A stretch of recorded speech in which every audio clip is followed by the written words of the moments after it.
My name is John McClarty. I'm Managing Director of Ceres Property, based here in Chelmsford.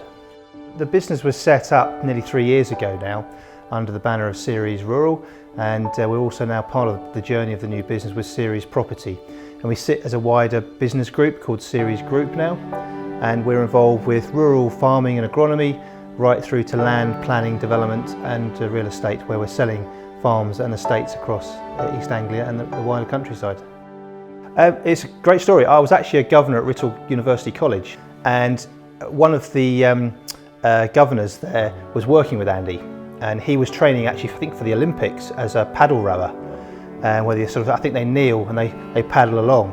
So really inspirational character, and we got talking and he said, you should talk to Andy.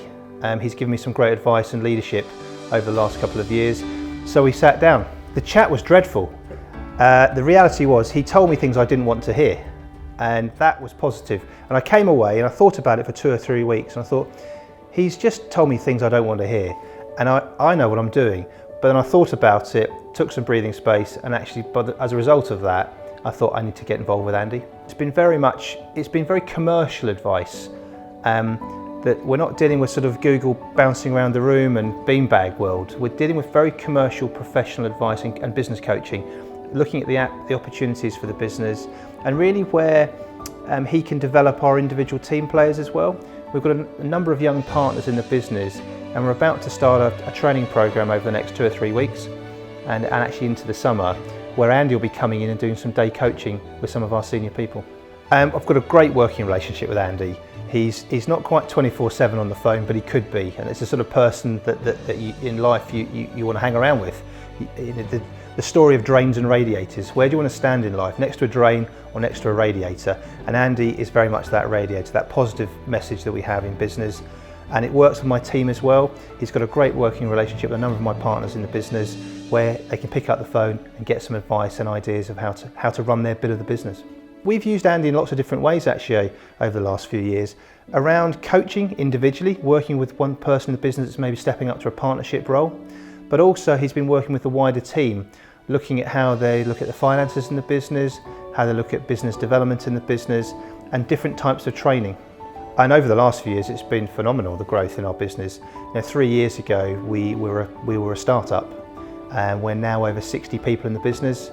Our business plan is to grow to 100 in 5 years. We're only at year 3, and I think by the end of this year, we'll be at 80 people, running out of 5 or 6 offices, offering agronomy, planning, development advice across the piece. And Andy's been a big part of that. In a previous life, in a different business, Andy was involved with me over 7 or 8 years, and that was transformational. We went from a planning team based in one office to work out of 6 offices and nearly 70 town planners. And it was quite a setup. And for me, sort of coming into a business as a junior partner and learning, where do you turn to? And that's why, from a coaching perspective, Andy was absolutely best in class for us. It allowed me to set up and grow a business quite successfully and retain people. You look back on your career, what we found was no one left, and that's quite important. Yes, occasionally people move on for young opportunity and different changes, but in reality, the core team stayed with me for that period of time. In the new business, we've been working with Andy for now a couple of years. He's been giving me some independent mentoring around setting this up, but now we're getting to grips with the wider team. It's really important, if you're involved with Andy, he meets the team and gets involved with them, because you'll learn more, and actually the team will develop much more quickly.